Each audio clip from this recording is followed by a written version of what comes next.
The objective of this lesson is to learn the concat or concatenate function in Excel. So what does it do? Basically, it will aggregate pieces of text together into one cell. Now, we're gonna see when it makes sense to use it. So let's start with a simple example. Let's say I want to concatenate cat and black. So instead of using the concat function, I could do equal, then I have double quotation, cat, then I use the and sign, which is shift 7 on your keyboard, and then you do black in double quotation.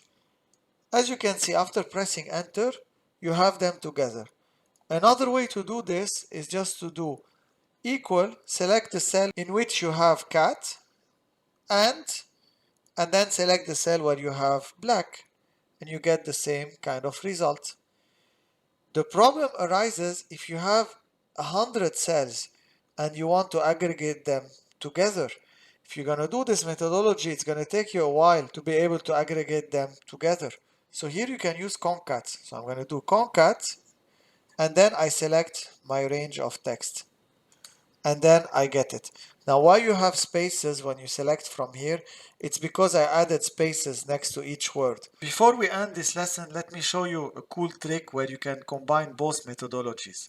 So for example, let's assume I don't have the spaces after each word, so I can do the cat is black and I have no space.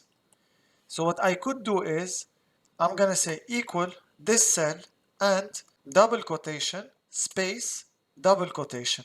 So what did I do now? I added a space next to each word, and then I can do equal concat, and then I select my cells and I get the cat is black. And again, for concat, you don't need to have all the data next to each other. You could have multiple ranges. For example, you can have this range and then another range which is here. So in this case, I'll have the cat is black 2 times.